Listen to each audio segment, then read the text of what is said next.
GTV for unity and development. Assalamu alaikum wa rahmatullahi wa barakatuhu. Nsoso kutenderezo wekitiwa Allah subhanahu wa ta'ala nahmaduhu wa nasta'inuhu wa na'udhu billahi min shururi anfusina wa min sayyiatina a'malina. Amatendo gonaga Allah subhanahu wa ta'ala rafa'a as-samawati bighayri al-amadin. Oyo Allah subhanahu wa ta'ala yasitule eggulu etainako nkondo ikhtilafi al-layl wan-nahar. Oyo Allah subhanahu wa ta'ala atutusizza mu lunaku ffenna tumanyi nti yawma ashura masha Allah wetwandise omwezi ogwa Muharram insha Allah tugenda kubeera nga tugutunuulira, tugenda kubeera nga insha Allah tugezaako okubannyonnyola ebiri mu mwezi guno gwennyini. Naye nsaba Allah subhanahu wa ta'ala mwenna abandaba insha Allah tubeere nga tunyiikira nnyo okusaba Allah subhanahu wa ta'ala. Abasiraamu abandaba ku GTV nga Sheikh Udaba, buli nnaku zonna eziri mu nsi muno Allah subhanahu wa ta'ala wallahi yazitutegeeza. Obusiraamu buli kimu kyonna ekiri mu bulamu bwaffe obw'ensi tewali Allah kyatayogerako, tewali Allah subhanahu wa ta'ala kyatakoonako, tewali Allah subhanahu wa ta'ala ekiri mu nsi muno kyatayogerako. Kyova olaba twagala nnyo ekitabo kyaffe Qur'an al-Karim, ekitabo ekyaka ku Nabi Muhammad sallallahu alaihi wasallam, al-Mu'jiza, nga kitabo ekirimu ebyamagero, nga kitabo ekirimu ebyafaayo, ekitabo ekigenda okunnyonnyola ebyaliwo by'otaalabako ng'ebimu owulira biwulire wallahi nebigenda okubeerawo oluvannyuma nga Allah subhanahu wa ta'ala amaze okuzingako ensi eno. N'olwekyo abandaba, oyo Allah subhanahu wa ta'ala lam yalid, Allah tazaala. Oyo Allah subhanahu wa ta'ala atazaalibwa, atayina kintu kyonna kimufaanana. Allah subhanahu wa ta'ala walam yakul lahu kufuwan ahadun, mwana wattu Allah yekuuma yekka, tayina kitaawe tayina maama, so nga teffe abantu abali mu nsi ebitonde tulina obwetaavu eri Allah subhanahu wa ta'ala. Nzizaako ekitiibwa Nabi Muhammad sallallahu alaihi wasallam, nga bwe tumanyi nti la nabiyya ba'dan, tewali nabbi Allah gwagenda kuddamu kutuma. Hatha akhir zaman, okutuusa Allah aliyagala okuzingako ensi eno. Tetumanyi ddi Allah alizingako ensi, naye kyolina okumanya kullu bidaya laha nihaya, buli ekirina entandikwa kiba n'enkomerero. Kullu bidaya laha nihaya, buli ekirina entandikwa kiba n'enkomerero. Kama qala Allah ta'ala inna kulla shay'in khalaqnahu bil qadar. Byonna Allah subhanahu wa ta'ala ebindi ku nsi kuno wallahi biina kadari yaabyo, biina ekiseera Allah subhanahu wa ta'ala ng'ekiseera ekyo kigenda kuba nga ekiseera kigere. Naawe andaba essaawa zino time will come obeere nga mu nsi toliimu. Qul man alayha fan, byonna ebiri ku nsi byonna wallahi bigenda kubeera nga faniya, byonna bigenda kuggwawo. Bwe gaba amayumba nga ejumba yekwepansa, faniya ejja kutuuka ekiseera eggwewo. Bwebanga motoka nga yekwewaanya, faniya ejja kutuuka ekiseera eggwewo. Bwe bubanga bya bugagga nga mutuufu essaawa zino olaba nga bye bikweyuniza obutategeera Allah subhanahu wa ta'ala, mwana wattu byonna faniya bigenda kubeera nga biggwawo. Oba bakyala be bakutawaanya bakujja ku Allah, kijja kutuuka ekiseera nga n'abakyala bonna abakwepansa, qul man alayha, byonna bigenda kuggwawo. Agenda okusigalawo yoyo Allah subhanahu wa ta'ala. Allah eyakutonda ye wallahi wali. Allah subhanahu wa ta'ala ye wali madama samawati okuva yatonda ensi ejja kubeera nga naye ejja kuvaawo naye Allah agenda kubeera nga insha Allah asigalawo. N'olwekyo abantu baku GTV twagale nnyo Allah waffe kubanga oyo Allah subhanahu wa ta'ala ezimu ku malaika za Allah la ya'asuna Allah ezitajemera Allah zimalaika emu yayagala egendera be ku Allah subhanahu wa ta'ala naye okutuka ku Allah subhanahu wa ta'ala eyo Allah subhanahu wa ta'ala jali ku arshi ya Allah yo jali jetutamanyi nga bategeeza mu ayatul kursiyu barabillahi minash shaitanir rajim Allahu la ilaha illa huwa al-hayyul qayyum bange ay hayyu Allah mulam abange al-qayyum Allah subhanahu wa ta'ala yekumaika tainayo muntu yenna gwe yetaga mu bulamu bwe la ta'khudhuhu sinatu wala nawm abange Allah waffe tatebaka abange Allah waffe tasumagira madama samawati kasikedenga atonde enseno tasumagira kuwadde okwebaka. Allahu akbar. Lahuma fi samawati abange ebiwalu ebitu ebiri mu ggulu awo lahuma fi samawati waliwo ebintu ebiri mu ggulu awo byetutamanyi.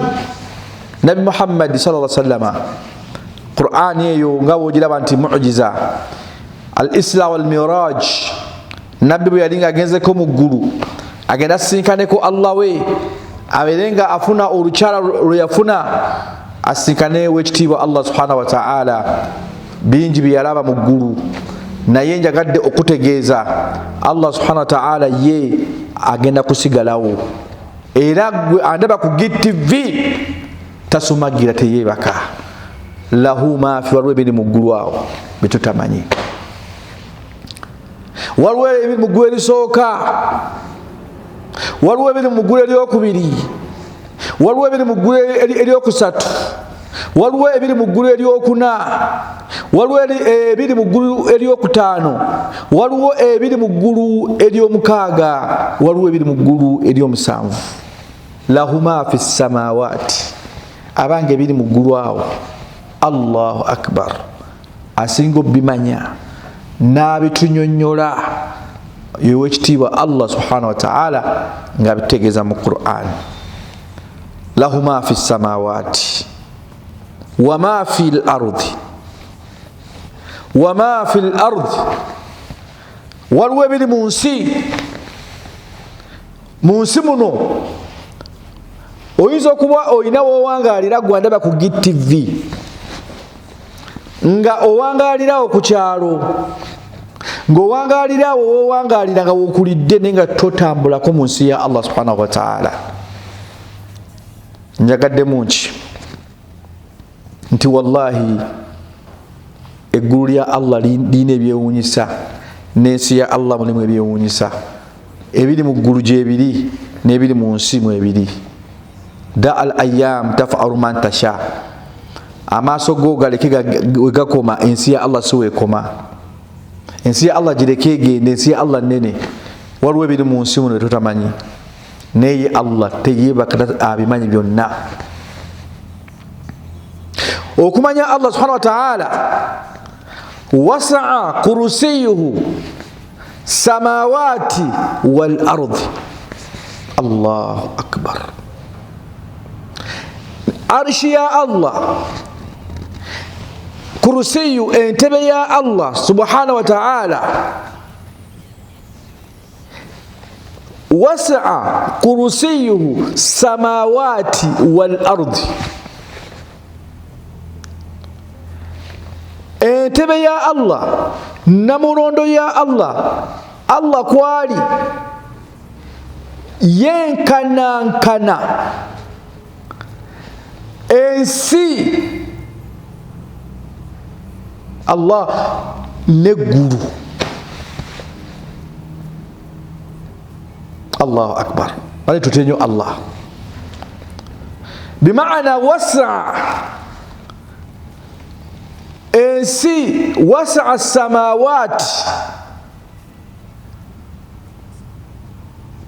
eyitibwa kurusiyu yenkanankana ensi neggulu. Allahu akbar. Awo na wantu waina okutegeeza nti Allah subhanahu wa ta'ala tulina okumutya, tulina okumutendereza. Lwaki? Bwabanga arishi ye, entebe ye, kurusiyu ya Allah, wasa'a kurusiyuhu samawati wal ardi, yenkanankana. Njagala olabe waggulu awo, nga bw'oba otunudde waggulu awo, eggulu lya Allah terikoma. Wal ardi, ne kuno ku nsi kwe tuli, kwe tuwangalira, naye ensi ya Allah nene. Allahu akbar. Okumanya Allah subhanahu wa ta'ala ayina wategeeza era mu kitabo ky'Qur'an, yagamba billahi minash shaitanir rajim, alam naj'alil arda, abange ne bateerawo ensi eno, ne bateerawo ensi eno. Alam naj'alil arda, nateekawo ensi eno gy'olaba Allah kifatan, ensi etumala. Allahu akbar. Ahya wa amwat, abalamu n'abafu. Ensi ya Allah nene, toyinza gimalako, toyinza kugeraageranya nti ensi ekoma wano. Lwaki? Bwabanga ategeezezza mu ayatu kurusiyu nti wasa'a kurusiyuhu samawati wal ardi, arishi ya Allah, entebe ya Allah, namulondo ya Allah, kurusiyu ye yenkanankana eggulu n'ensi. Mu bwongo kiyinza obutajja,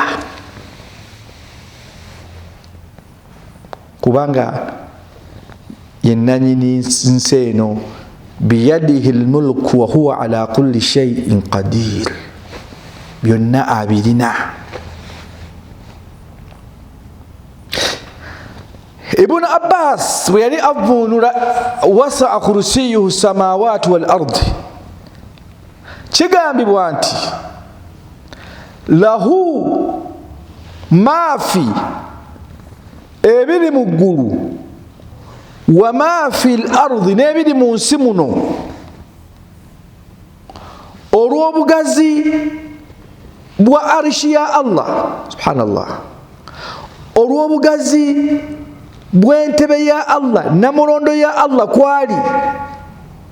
Bwe bali bavunula bamuharrikuuna, bamufassiruna, baudaba, baulama, bahukama, subhanallah, bagamba nti ensi n'eggulu, lahu maafi, ebiri mu ggulu, wa maafi, n'ebiri mu nsi muno,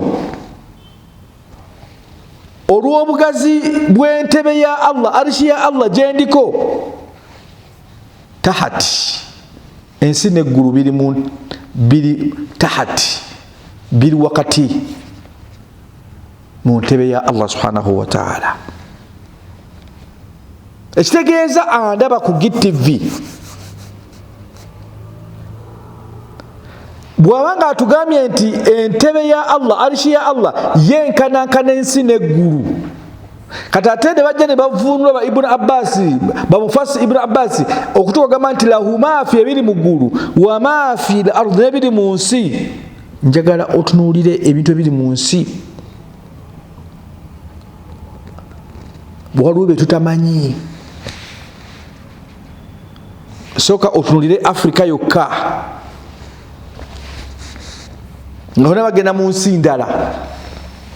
Ekitegeeza nti ensi n'eggulu biri tahati, biri mu ntebe ya Allah subhanahu wa ta'ala, hatta okutuusa naffe abantu ffennyini abali mu nsi kitegeeza nti tutambulira mu ntebe omwo. Allahu akbar, Allah munene. Kale ate wulira olw'obugazi bwa kurusiyu, olw'obunene nti entebe yenkanankana ensi n'eggulu, ate ensi n'eggulu byonna biri mu ntebe ya Allah tahati al-arsh, tahati kurusiyu. Kigambibwa nti mu bitendo sifaati yo yennyini entebe ya Allah subhanahu wa ta'ala, kigambibwa nti temanyanga nayo nti waliyo ensi n'eggulu byesitudde. Nkiddamu, wasa kursiyuhu, olw'obugazi bw'entebe nti yenkanankana ensi n'eggulu, ate nga lahu ma fi samawati, ebiri mu ggulu n'ebiri mu nsi byonna biri mu ntebe ya Allah tahati arish. Entebe temanyanga nayo nti waliyo ensi n'eggulu byesitudde. Allahu akbar, ni Allah munene. Okay, awo nno tugeze ku mulamwa insha Allah.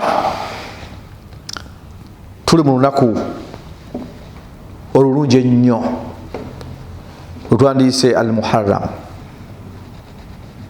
lunaku lwa nkizo nnyo. Olunaku lwaleero temulubuusa maaso abasiraamu abandaba ku GTV. Buli alina ekizibu kye kyonna,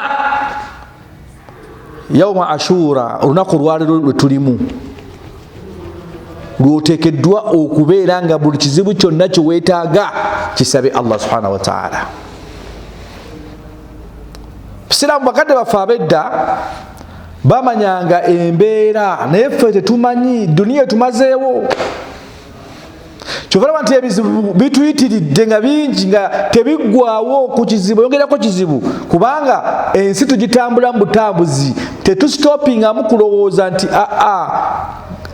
Qur'ani ya Allah egamba ki? Allah yamanya nti ensi eno atonze ebitonde bye, waliwo ekiseera abantu beetaagira okusaba Allah subhanahu wa ta'ala, kubanga bannabbi ba Allah abatusooka nabo balina mashakil, balina ebizibu, naye n'ebizibu ebyo oluvannyuma Allah subhanahu wa ta'ala yabibajjamu, era Allah n'abeera nga yabaanukula, ng'abaanukula mu kusaba kwabwe. Gwandaba ku GTV kubira munne essimu mugambe nti Sheikh Udaba kwendi ku GTV ndi mu kusomesa, tuli mu lunaku lwe tumanyi oba lwe tumanyi nti al Muharram, lunaku tuli mu luno yawma ashura, Allah mwe yataasiza, Allah mwe yayanukulira bannabbi babasinga. Togayalira dduwa, bw'obanga obadde olina ab'eŋŋanda nga mwayawukana zi famire nga bwe mumumanyi, oba oyinza okuba oli awo olina mukwano gwo nga wali omwagala nga mwayawukana naye mu mbeera etali nnungi, oba olina ebintu bye wakola byonna nga tomanyi, olunaku luno tuluweeyo tusabe nnyo Allah subhanahu wa ta'ala, kubanga addu'a, okusaba dafa ulbara, okusaba kugoba ebbalaayi kabula ng'ebbala eryo Allah tannalireeta. Bakadde baffe abatusooka balinanga ebitabo byabwe bye baasomanga ne bamanya nti emyezi gino mulimu edduwa ezisomebwamu, lwakubanga ffe tetufaayo. Obwavu bwe tukaaba buli omu akaaba mbeera mbi naye ng'agenda ogitujjamu ye Allah subhanahu wa ta'ala, kuba buli kimu kyonna Allah yakiteekawo. Era bwe kiba kisoboka abantu abalina emizikiti nga bayimaamu mukulembera abantu mubannyonnyola olunaku luno lwe tulimu. Olunaku luno Allah bannabbi be bwe bamusaba nga nabo balina ebizibu eby'amaanyi, Allah n'abanukula. Nabi Muhammad yagamba sallallahu alayhi wa sallama, alaykum bil ilmi, abange mugende musome kabula dhihabihi, nga ilimu tenaba kugenda.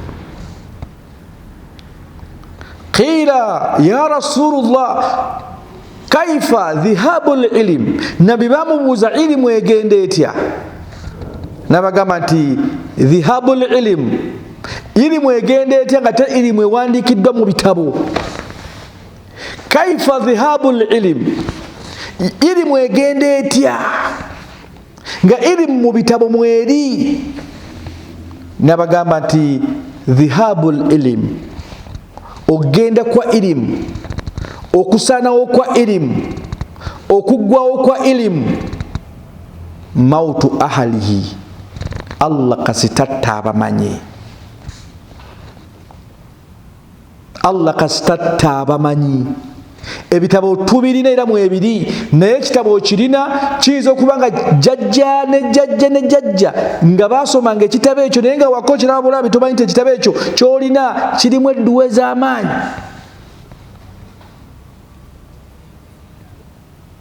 Bamaseeka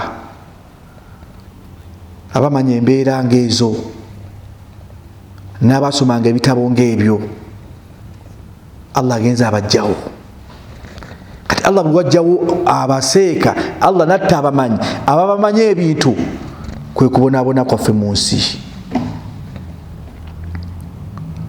Kubanga bwe lubanga lunaku yawma ashura, olunaku lwe tulimu olwaleero, saaliwuliddeyo musiraamu yenna atasaba Allah subhanahu wa ta'ala, kubeera nga buli muntu alina ekimukutte,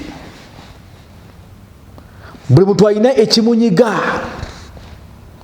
buli muntu alina kyalaba essaawa zino nti kigaanye Allah kukitta, okivuddemu otya. Bw'abanga nabbi Yunus Allah yamwanukula mu lunaku luno lwe tulimu, nga Yunus ekyennyanja kyamumira, njagala okuboma akafaanani nga Allah nabbi wa Allah ekyennyanja kyamumira, n'ekirala ne kijja ne kyemumira, n'abeera mu bizikiza nga 3 ng'ali omwo mu kyennyanja. Kubamu akafaanani gwe andaba ku GTV. Nabbi wa Allah we yabeerera mu lubuto ng'ali omwo, ali mu lubuto lw'ekyennyanja. So mbakubiriza, yawma ashura, lunaku luno al-muhallam, lunaku lwa bbeeyi. Allah nabbi womwanukula Yunus abeere nga Allah subhanahu wa ta'ala yava mu kyennyanja ekyo. Tuli mu omwezi guno gwennyini yawma ashura, Allah subhanahu wa ta'ala mwe yamwanukulira. Allahu akbar. Yali mu kyennyanja ng'ali mu kutendereza Allah, la ilaha illa anta subhanaka in kuntu minadh dhalimin. Ng'ali omwo gwe olwaleero ndaba essaawa zino, njagala oddeko emabega. Kizibu ki kyewali ofunye mu bulamu bwo n'ogamba nti ya Rabbi nfunye ekizibu kino? Naye nabbi wa Allah oyo yabeera mu kyennyanja mu lubuto okutuusa Allah olwo yagamba ekyennyanja ekyo nedda, omuddu wange oyo tumukolako obulabe. Okumanya okusaba kwa bbeeyi, okusaba kuzitowa. Falawula tusabbihun, singa tekwali kusaba, singa tekwali kutendereza, singa tekwali kwegayirira, singa tekwali kubeera nga nabbi Yunus ali mu kyennyanja omwo kusaba Allah, kigambibwa era nga kituufu yalibadde mu kyennyanja okutuusa the day of judgment. Abasiraamu tusabe mu mwezi guno gwe tuli mu lunaku lwaleero, twegayire Allah, tusabe Allah tuve mu kutambula butambuzi mu duniya. Allah musabe emirimu gitereere. Allah musabe buli kimu kyonna ekikutte Allah akite. Olunaku lwe tulimu kuŋŋaanya ku famire y'awaka, kuŋŋaanya ku baana b'awaka, kuŋŋaanya ku bantu b'awaka.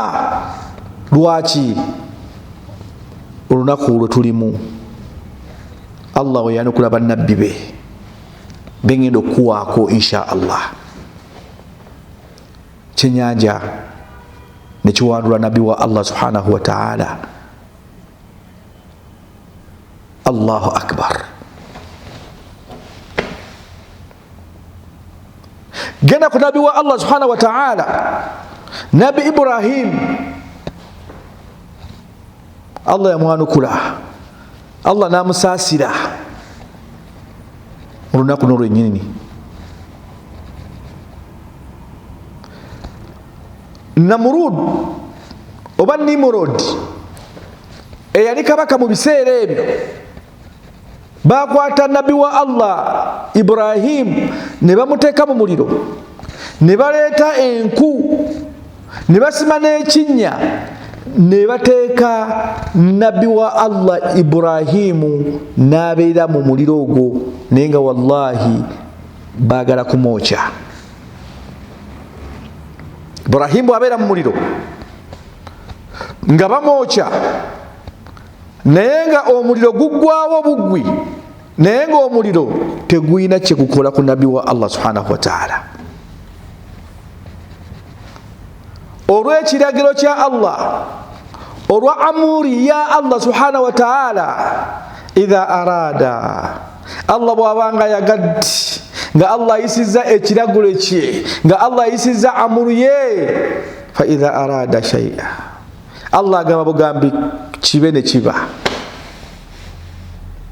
Laba Allah we yagamba omuliro ogwali gwokya Ibrahimu nga bagumutaddemu, we yagamba nti ya naaru kun barda wa salama ala Ibrahim.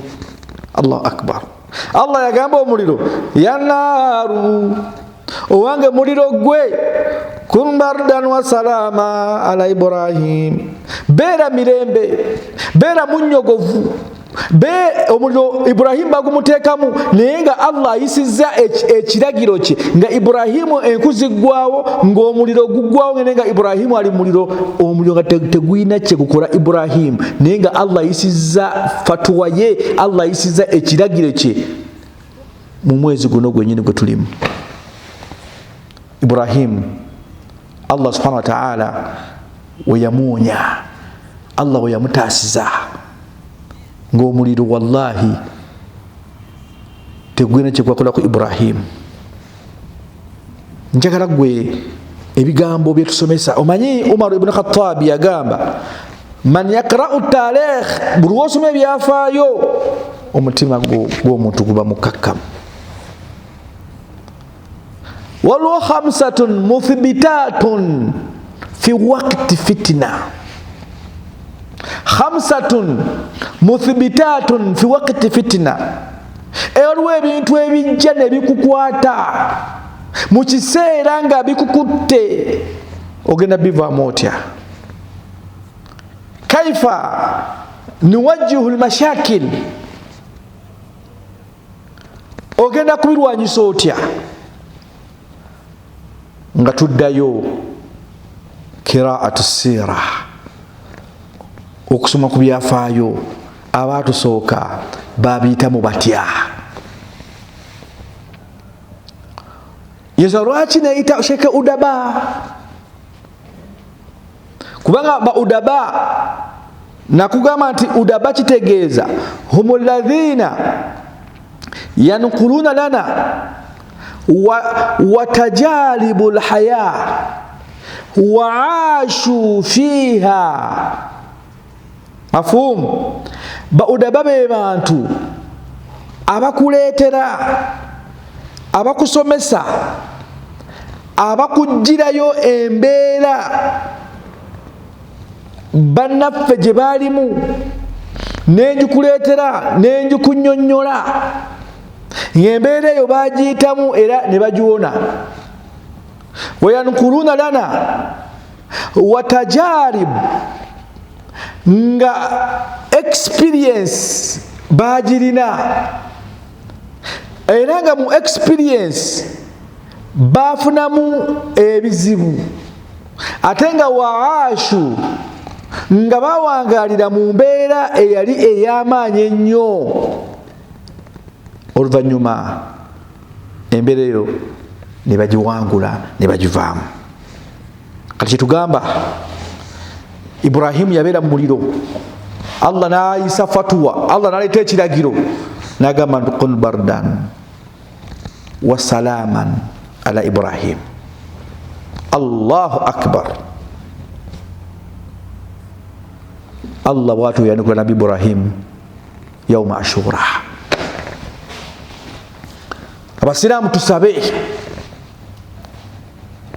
ensi mugirabe etabuse.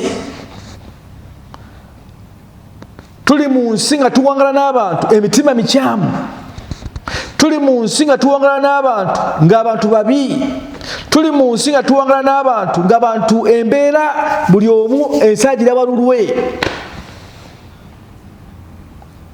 Tusabe Allah yauma ashura, wabanga Allah banabbi be yabataasa n'abanukula mu mwezi guno ogwa Muharram. Kati esaawa naffe tunuulira gwe kennyini ekikukutte. Bwe mubanga temumanyi mutuyite. Olaba omuntu wabanga azizza omusango tosobola kgenda wa mulamuzi era osobola okugulayo looya n'agenda akuwolereza. Bwe tumanyi kusaba, al ulama warathatul anbiya, ffe ba udaba abasomesa wano bye tubasomesa ffe basika baba nabbi. Al ulama warathatul anbiya, abamanyi be basika baba nabbi. Bwe tumanyi kwegayira Allah kati esaawa ogambe nti wayi udaba embeera bweti ne bweti tugikoze tutya. Genda ku nabbi wa Allah ayitibwa Nabbi Musa. Allah yamutaasa mu guno omwezi gwe tulimu gwennyini, Allah mwe yamwanukulira. Yauma ashura Allah yayanukulira nabbi wa Allah Musa ekyafaayo kyo kiwanvu. Jukira yakulira wa Falaawo, obutemu bwali bungi mu kiseera ekyo, n'akulira mu lubiri, n'ava mu lubiri lwa Falaawo aba akuzeekuzeemu atambula asinkana abantu abali balwanagana, n'abeera nga Musa teyakoma ku ekyo, aba ataasa mu kutaasa. Omu n'abeera nga yatta omuntu, amangulire ne gajja mu lubiri tabange Musa asse omuntu. Musa n'adduka ewa Falaawo n'atambula n'agenda mu nsi, naye nga n'ensi gy'agendamu Madian au Midian naye nga tagimanyi nako. N'atuuka we yatuuka n'asanga abaana abawala, ekyafaayo ekyo Nabbi Musa asanga abaana abawala abali basena amazzi. Nabbi Musa n'alaba abaana abawala n'abayambako, n'abanguyiza, n'abasenera amazzi, n'abeera nga amazzi ago n'ensolo zaabwe ebyaliwo ebintu ebyo n'abatikka bulungi nnyo, ne baddayo ewa kitaawe ayitibwa Nabbi Shuaibu mu kiseera ekyo. Paka aba tata we yagamba leero baana bange nga mwanguyeeko. Kiseera ekyo abaana ne banyonyola taata waabwe nti tulina omuntu gwe tusanze bwati ne bwati. Awo nno mu Busiraamu wotugambira nti omusiraamu andaba ku GTV buli mbeera yonna weetagisizza okuyamba omuntu. Buli woyamba omuntu tomanya mu kuyamba okwo Allah kyabateeseteese. Omuntu n'abeera nga akujjidde ng'ayina embeera nga Allah akuwadde ku ssente, Allah akusudde ku madaala, fa idha balagta qima Allah banga ina wakusitudde fala tansa fandhuru tunulako bolese wansi. Nabi Musa abaana abawala batuuke wa taata waabwe Nabi Shuaib ne bamunyonnyola abaana abawala. Shuaibu n'awulira abaana be bamugambye ngera bomanyi nti omuntu omukulu aba alina kyalengedde.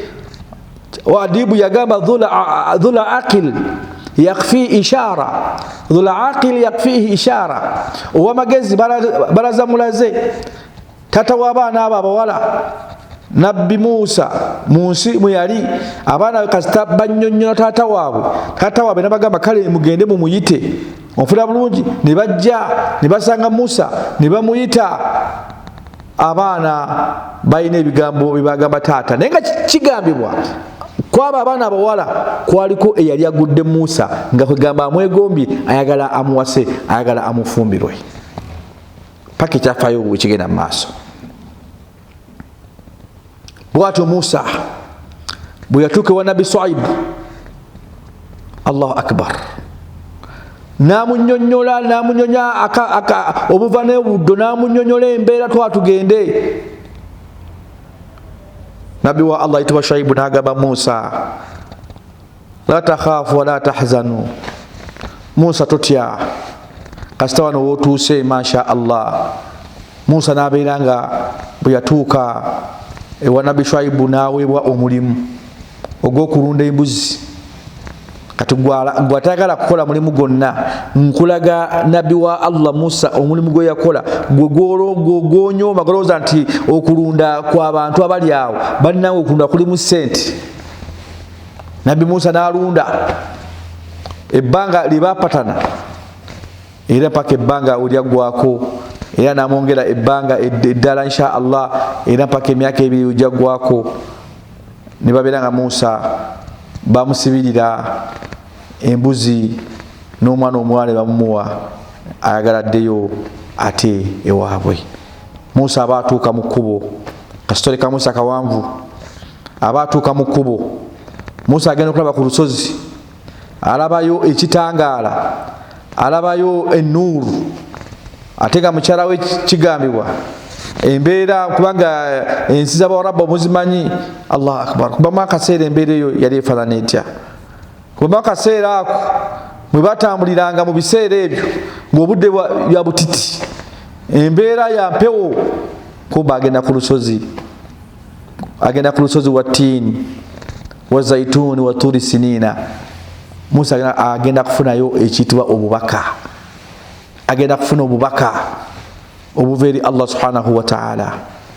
Musa bwatuuka ku lusozi ku Mawuteni Sinai, waliwo ebyamagero ebyaliwo, waliwo ebyakolebwawaawo wawanvu nnyo, era waliwo Allah subhanahu wa ta'ala be yamugamba okukola nti kwata omuggo obeerenga oguteeka wansi.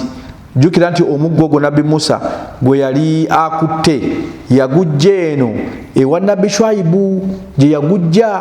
Kigambibwa nti Nabbi Shuaibu bwe yali agenda mu miggo egirunda embuzi, atwala Nabbi we Musa abeerenga amuwa emiggo egyo alunde.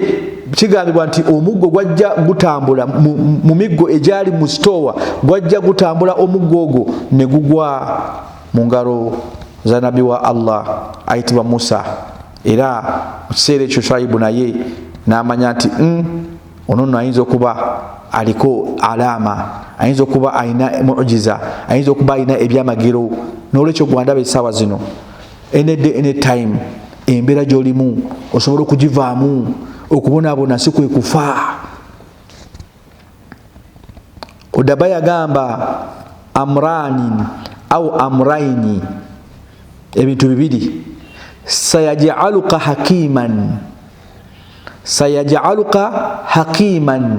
ebintu bibiri bigenda kufuula kafulu. Amraini, ebintu bibiri bw'obanga tonnabifuna tojja kutegeera nsi, naye ensi eno, okutegeera ensi eno olina okubeera nga ebintu bino ebibiri obiyiseemu. Bonna oba tonnabiyitamu, gwandaba ku GTV, tonnategeera nsi. mu bintu ebibiri ebigenda okufuula omuntu, ebigenda okufuula kafulu mu bulamu n'obwensi, almashakil. Bw'obanga tonnafuna bizibu, tonnaba kubonaabonako, tonnategeera nsi. Era gwe taata ndaba, era gwe maama ndaba, aginye omwana mbeera byalabanga birungi. Fa idha lam tuallimuka ibnika sayabukika. Bw'onoobanga omwana wo tomubuuliridde life, agenda kukabya mu bukulu. N'olwekyo bw'oba tonnafuna bizibu, tonnategeera nsi.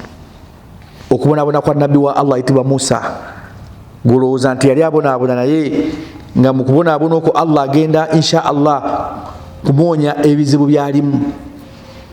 Naye nabbi wa Allah subhanahu wa ta'ala Musa bw'atuuka ku mountain Sinai, awulira eddoboozi nga Allah amugamba, wange Musa, wama tilka ya Musa, wange Musa, njagala ombuulire kiki ekiri mu mukono gwo.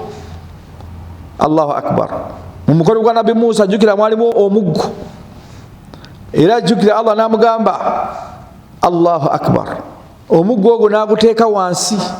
Wamala oguteeka wansi ne guvaamu omusota nga munene. Musa adduka. Allah amugamba nti wange Musa, bannabbi kasita batuuka mu maaso gange tebatya. Musa agenda okukomawo, ogubadde omuggo Allah n'agufuula, ogubadde omusota Allah n'agufuula omuggo.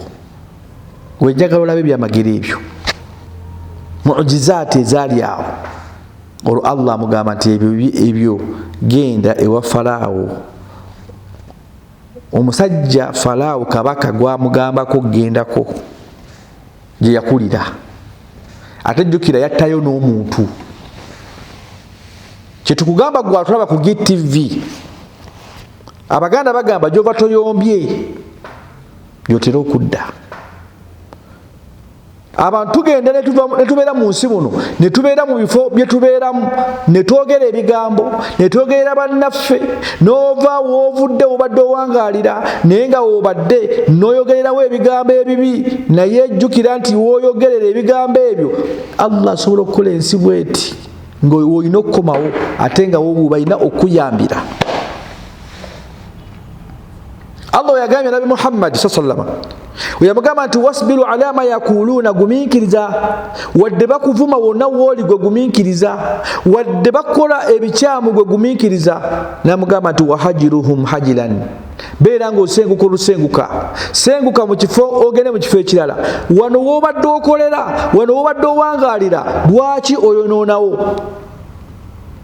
Abasiraamu, message egende eri abasiraamu, bw'obanga olina woobadde okolera n'ogamba nti wano nvuddewo ate ngenze walala, lwaki wano wobadde okolera, lwaki oleka oyogedde ebigambo ate n'ogenda mu kifo ate ekirala? Tomanya n'ekifo ekirala ky'ogenzeemu bisobola okwonooneka, n'obeera mu bulamu buno obw'ensi, obulamu ne bukunyiga, naye ng'obulamu bukunyiga gwe kennyini gwe weeretedde embeera eyo. Omusiraamu n'awangalira ku muzikiti nga obadde imaamu n'ova ku muzikiti obadde osaaza abantu, n'ovuma abantu baawo, n'oyogerera ebigambo byawo, n'ogamba muzikiti ogwo nguvuddemu ngenze muzikiti omulala. Wasbiru ala ma yakuluna, tugumiikirize bye batugamba. Wasbiru, omukyala wamuwasa, omwami wamufumbirwa, omukyala omuzaddemu abaana, oyo omukyala abaana bammwe, lwaki omukyala omugobaganya n'okasuka n'ebintu? Lwaki mukyala gwo omwami omuvumira mu baana be muzaala? Naye nga omusaayi gw'abaana bo, ensi ejja kutambula bweti nga tojja kakana nga okomyewo wano. Message eno egenda eri bannaffe abandala ku GTV. Bw'obanga olina abantu wobadde okolera, obadde owangaalira, kale gwe vaawo mirembe, you can go to another place. Lwaki ate woovudde oyogererawo ebigambo naye nga ate obadde owangaalira mu biseera eby'emabega obadde toyogererawo bigambo? Wasbiru ala ma yakuluna, tugumiikirize. Wahajiruhum, nabbi bwe yalinga asenguka Allah yamugamba wahajiruhum hajilan jamilan, senguka ebigambo by'abantu, senguka ng'osenguka olusenguka olulungi. Nabbi ava e Makka adda e Madiina, avayo n'abantu abayitibwa bamuhajirun, atuuka mu kibuga eky'e Madiina asangayo ba Answari. Abantu b'e Madiina bamuyisa bulungi. Nabi Muhammad mu Makka teyavaayo ng'avumya abantu.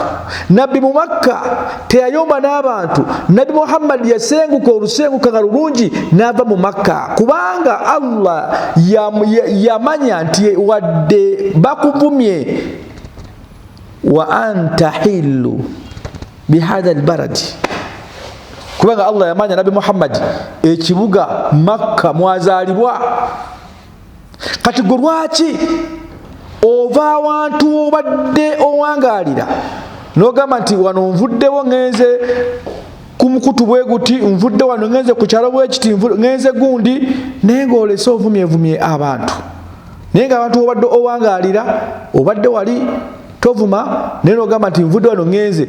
So mbakubiriza abantu abaku GTV, Nabi Muhammad sallallahu alaihi wasallama mu mwezi guno gwe tulimu yawma Ashura, tusabe nnyo Allah subhanahu wa ta'ala tweyise mu nneeyisa ennungi. Olaba Falaawo Musa gye yakulira, laba Allah wamugamba nti genda ewa Firawuna omugambe nti teriyo katonda mulala, kubanga Falaawo yali yeeyita Katonda. Laba Musa addayo agende wa Falaawo gye yakulira, ate nga jjukira yazzayo omusango. Laba Allah wamuzaayo.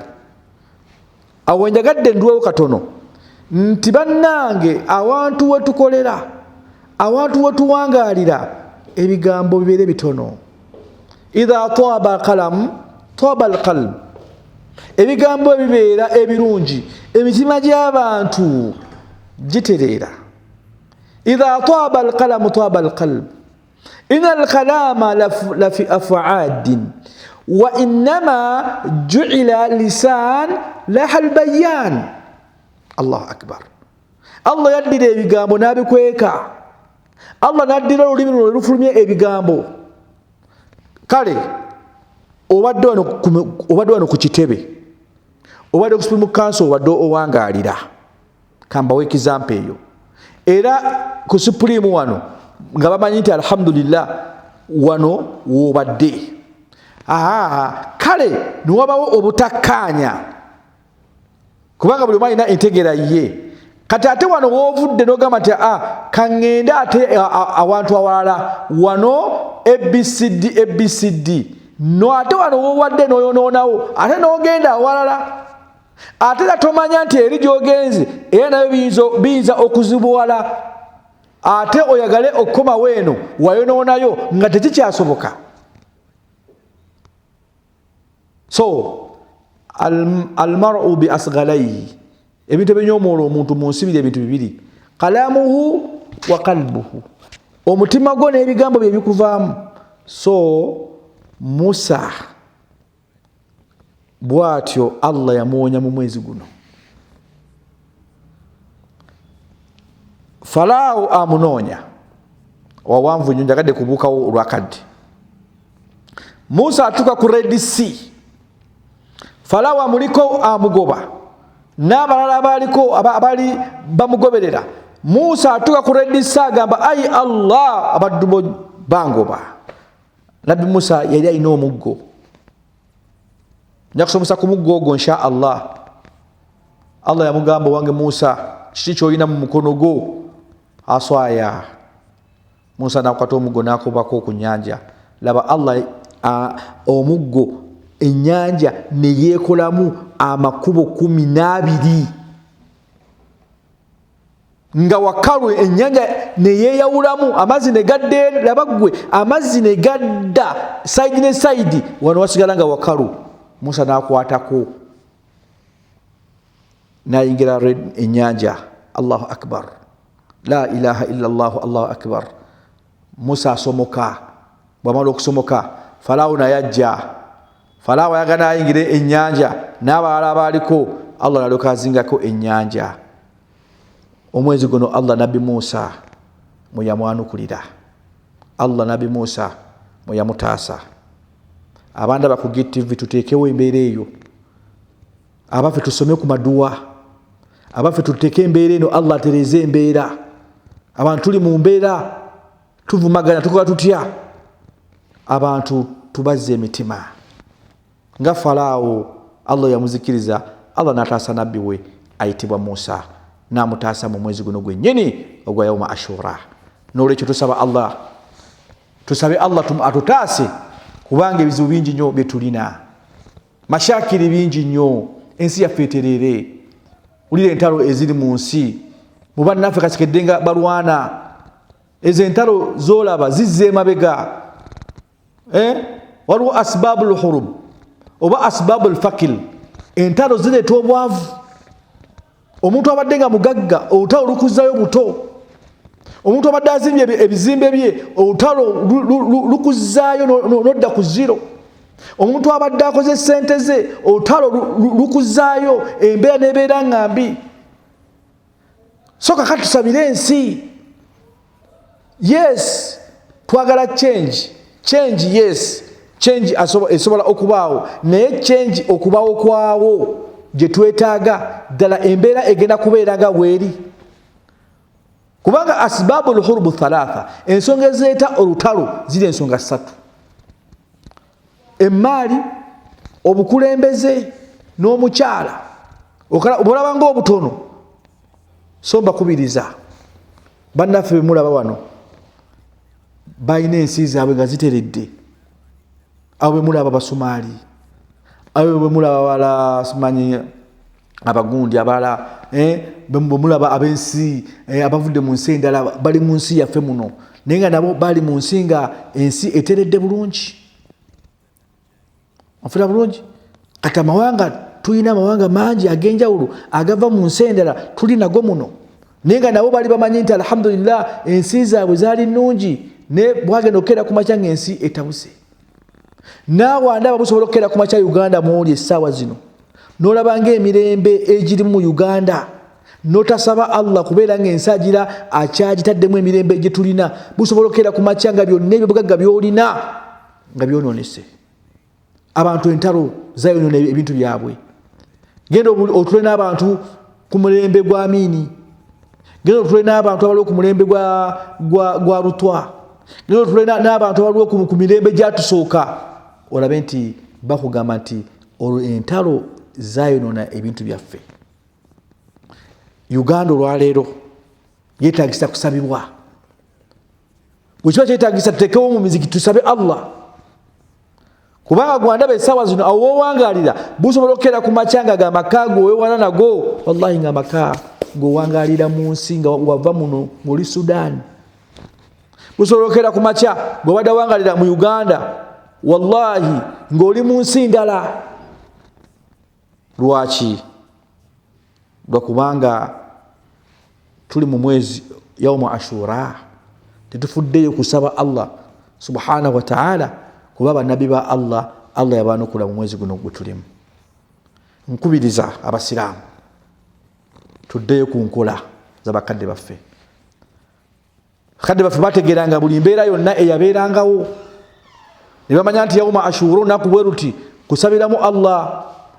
Business mukaba business zonooneka, tukaba simanyi container bazikwatidde simanyi wawa. Abantu bagamba nti tukaba bwavu, abantu tukabira Uganda embeera efuuse buli omu alaba munne bubi. Yawma Ashura lunaku Allah mwe yataasiza bannabbi be bonna abasinga, era bannabbi Allah yabaanukula mu mwezi guno gwe tulimu yawma Ashura. Saba Allah subhanahu wa ta'ala abanda ba ku GTV Allah berenga atwanukula abanda ba insha Allah berenga akkiriza byonna batusabye. Uganda Muslim Council Allah agituwangalize, ate namwe abanda ba ku GTV namwe Allah bampangalize. Amanya nsigadde nze Sheikh Sakasi Udaba. Assalamu alaikum wa rahmatullahi wa barakatuh.